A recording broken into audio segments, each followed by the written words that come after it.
E aí pessoal, hoje eu vou falar sobre bichectomia ou redução de bochecha. Se você tem interesse de fazer, mas tem medo e quer saber um pouco mais sobre o assunto, meu nome é João Carneiro e eu vou tentar tirar todas as suas dúvidas no decorrer desse vídeo.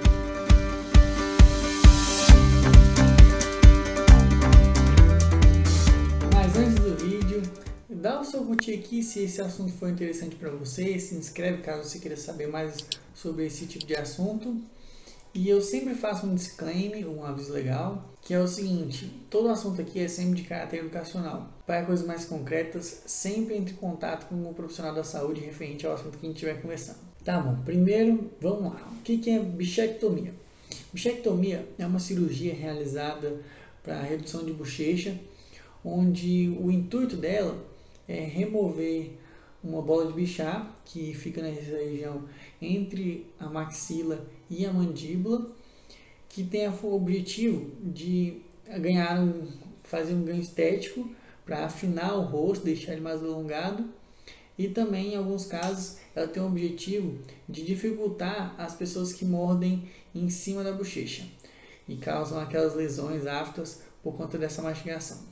Essa bola de Bichat ela é importante nos primeiros dias de vida porque elas ajudam na sucção para a alimentação do bebê. Mas depois, na vida adulta, essa bola de Bichat ela fica entre os músculos e ela não tem tanta função fisiológica assim. E para quem que é indicado essa cirurgia? Quem que deve fazer a cirurgia? Primeiro de tudo, sempre tem que ir no seu profissional da saúde, seu cirurgião que vai fazer. Pode ser seu cirurgião plástico, pode ser o seu dentista. E o que acontece? Ele vai ter que avaliar todos os aspectos no intuito cirúrgico, no intuito fisiológico do paciente, se ele pode ou não fazer a cirurgia, e também gerenciar as expectativas do paciente, porque caso o paciente queira uma coisa que seja fora da realidade, aquele de caso não vai ser indicado para ele, porque o paciente acha que vai estar fazendo alguma coisa e os resultados vão ser diferentes do que ele está esperando. Então, esses são os primeiros aspectos para saber se é indicado ou não essa cirurgia. Mas, apesar disso, vou comentar algumas coisas aqui que não necessariamente precisa do cirurgião dentista para saber se é indicado a cirurgia. Os indicativos para a cirurgia são o paciente que tem o rosto muito arredondado, não tenha bem delimitado o volume do rosto, nem a mandíbula, que é aquela pessoa que tem esse rosto não bem definido, cada parte, cada estrutura anatômica. É indicado também para aquelas pessoas que costumam morder muito a bochecha. E esses aspectos, com exceção da pessoa que morde muito a bochecha, eles têm que ser uns aspectos que incomodem o paciente.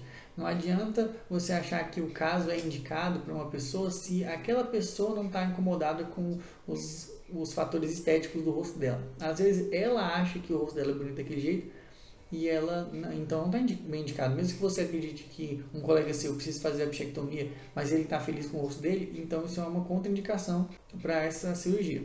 Muitas pessoas não sabem, mas os homens eles também podem fazer essa cirurgia. Muita gente acha que é só para as mulheres, porque é mais comum a gente ver nas fotos sendo os modelos que fizeram a cirurgia, mas os homens também podem fazer essa cirurgia caso esteja indicado, lógico. E os critérios para saber se ele é indicado ou não é muito similar ao das mulheres. Igual eu falei, se ele tem um rosto arredondado, não tem os volumes bem delimitados, nem a mandíbula bem delimitada, tem fortes indícios que esse paciente possa ser indicado à cirurgia. Agora que eu falei das indicações, vamos falar um pouco das contraindicações.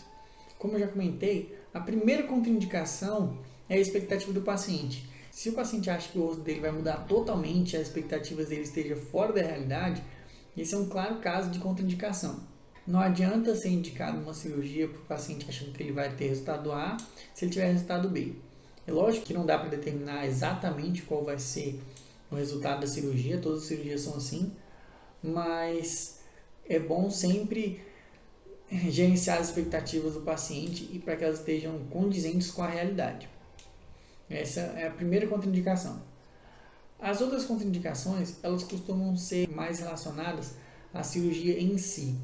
Por exemplo, é contraindicado um paciente que tenha doenças cardíacas graves, pacientes que fizeram radioterapia, quimioterapia, mulheres que estejam na gravidez, ou então menores de idade. Esses são casos que a gente contraindica fazer essa cirurgia. E como que é essa cirurgia? O que faz na cirurgia? Como que é feita a cirurgia?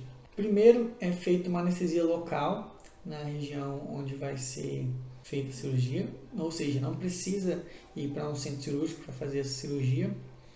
Depois dessa anestesia, é feita uma incisão por dentro da boca, tomando cuidado com as estruturas nobres da boca, como a glândula salivar. Depois, com uma pinça, o cirurgião ele vai encontrar a bola de Bichat e remover. Depois de remover essa bola de Bichat, é realizado o ponto, que pode ser feito com um fio reabsorvível ou pode ser feito com um fio não reabsorvível. E no caso do fio não reabsorvível, o paciente tem que voltar depois de 7 dias para poder remover os pontos.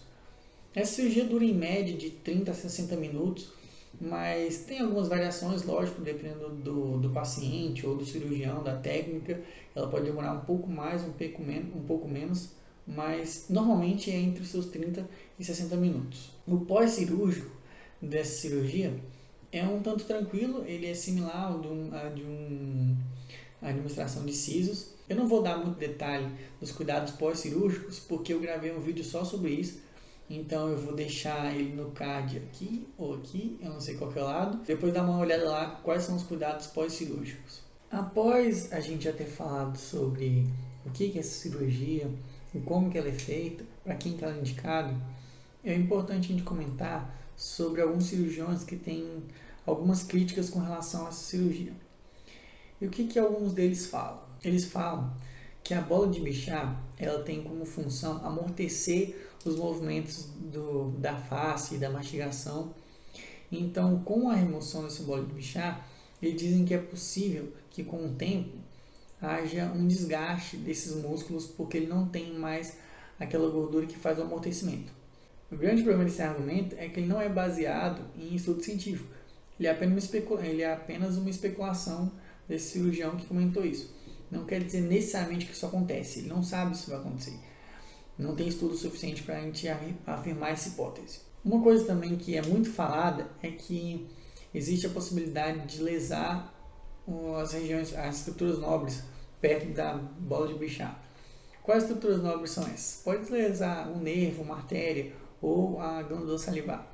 Só que para diminuir esses riscos, de fato tem um risco de lesar essas estruturas nobres decorrente de uma possível variação anatômica, mas esses riscos são sempre minimizados com o conhecimento da técnica e da anatomia. Quanto maior o conhecimento do cirurgião sobre a anatomia, menor são os riscos. E também tem o detalhe de que o cirurgião que faz a cirurgia, ele tem que estar apto para contornar as possíveis complicações que sejam causadas durante a cirurgia. Então ele tem que saber o que ele vai fazer se ele encostar no nervo, se lesar um ducto, ele tem que saber como resolver esses problemas. O mais importante quando se faz uma cirurgia não é só fazer a cirurgia, e sim saber contornar os possíveis problemas de uma cirurgia. Também existe um argumento de que essa bola de Bichat ela pode ser usada para fazer alguns outros procedimentos cirúrgicos, como usar ele para fechar alguma região, como uma técnica para caso a pessoa tenha uma comunicação bucosinusal. Existem algumas técnicas que podem ser utilizadas essa bola de Bichat. É verdade, pode ser utilizada essa bola de Bichat, e se caso tenha feito cirurgia, a pessoa não vai ter mais essa bola de Bichat, não vai poder fazer essa técnica. Porém, mesmo que não tenha essa bola de Bichat, existem outros artifícios que podem ser utilizados, como diversos materiais que a gente tem disponível no mercado, não só no mercado, mas como técnicas para fazer vários tipos de procedimentos diferentes que podem substituir essa bola de Bichat. A bola de Bichat não é a única que serve para tampar alguma região ou fazer. Existem técnicas que só dá para fazer com a bola de Bichat, mas a técnica com o objetivo cirúrgico. Isso não quer dizer que se você tem uma cirurgia para fazer e tampar uma região que está tendo uma comunicação bucosinusal, só dê para fazer com essa bola de Bichat. Vai dar para fazer, só que você vai ter que utilizar outra técnica que não seja utilizando a bola de Bichat. Vai depender do caso que você queira fazer, lógico, mas existem membranas artificiais que podem ser utilizadas só como exemplo, mas cada técnica tem sua maneira de fazer. Eu quero dizer aqui, resumindo esse ponto, que algumas pessoas argumentam que removendo essa bola de Bichat não poderão ser feitas algumas técnicas. De fato, não vai poder ser feito. Porém, existem alternativas para isso. Não é como se não tivesse como solucionar o problema porque não tem a bola de Bichat. Outro argumento recorrente é de envelhecimento. Esse argumento ele tem alguns problemas de que depende, porque, por exemplo, a pessoa que eu vi argumentando isso mostrou uma foto da Angelina Jolie e ela mostrava antes e depois da cirurgia. E depois da cirurgia, ela tinha um aspecto de parecer mais velha. Só que isso pareceu como se fosse um ponto negativo. Só que isso vai ser bastante relativo, porque beleza é um conceito relativo. E o que acontece é que, por mais que ela pode ter parecido um pouco mais velha, não foi como se ela tivesse ficado com aspecto de terceira idade. Ela ficou parecendo com o rosto de uma mulher madura e não com uma mulher velha. Ela tinha um rosto de infantil e ficou com o rosto de uma mulher mais madura. Então, dependendo da perspectiva, isso na verdade foi um ponto positivo. Ela mesma deve ter achado que foi um ponto positivo por conta de ter feito a sua própria cirurgia. E como o conceito de belo é relativo, é importantíssimo que o cirurgião ele faça uma avaliação bastante minuciosa com o seu paciente para saber se as expectativas estão de acordo com a realidade da cirurgia. E mais importante do que isso, é importante ressaltar que essa cirurgia não é reversível. Então, as expectativas têm que estar muito bem alinhadas entre o cirurgião e o paciente. Porque caso seja feita, não tem como voltar atrás. A solução que tem para isso é a utilização de alguns preenchedores, para tentar fazer com que o rosto volte ao aspecto anterior.